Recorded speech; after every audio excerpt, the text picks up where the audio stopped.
I recently upgraded to the Acer Predator XB273U NV 27-inch gaming monitor.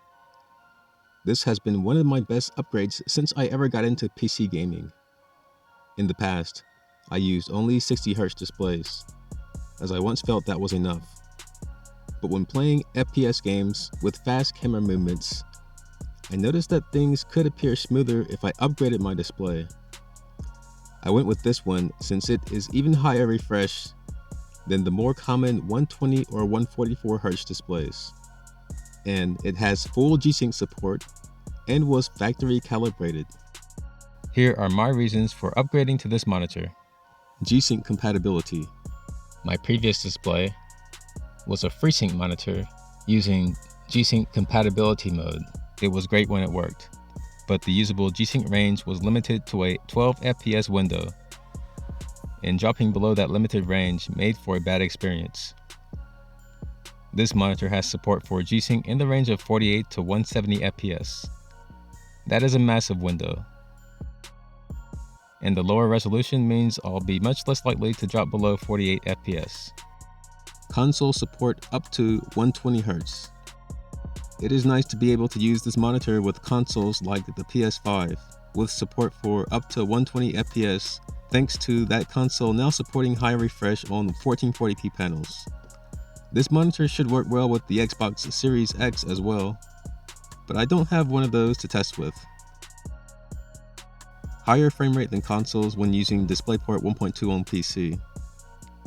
It feels good to have a PC exclusive feature like FPS capabilities above 120 FPS.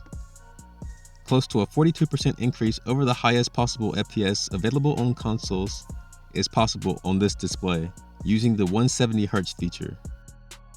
The high FPS feature is noticeable while browsing on the desktop and playing FPS and racing games.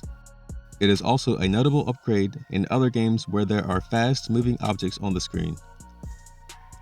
More pixels per second possible versus 4K 60. 4K 60 monitors are capable of 497 million pixels per second. This monitor is capable of 626 million pixels per second. Lower PPI increases readability. My previous monitor had roughly 140 pixels per inch. This one drops to around 109. This makes text easier to read.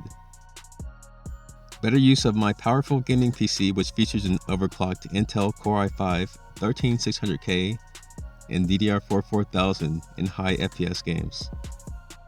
Now that I have a CPU and RAM that is very capable of delivering high frame rates, it makes sense to have a display that can take advantage of those frames. With 60Hz panels of the past, I was bottlenecked by my display in many cases. Going to 1440p will allow me to continue using mid-range GPUs. The RTX 3060 Ti is a great GPU for this display, and there should continue to be great options at affordable prices once next-gen mid-range cards come out. The lower resolution also makes ray tracing more viable. Better ergonomic options. This monitor has a better stand than my previous monitor, giving me many ergonomic options, including height adjustment and portrait mode that works great for vertical shooters that I enjoy on occasion. USB support. This monitor has a USB hub, which my last monitor did not have. This is great in my situation because my motherboard has limited USB ports on the back. This monitor ensures that I do not run out of ports. It makes it easier for me to plug things into my PC such as controllers, webcams, and other peripherals I use on occasion. RGB lighting. I never thought I'd be saying this, but RGB lighting on the back of a monitor is pretty nice. The lighting can get very bright.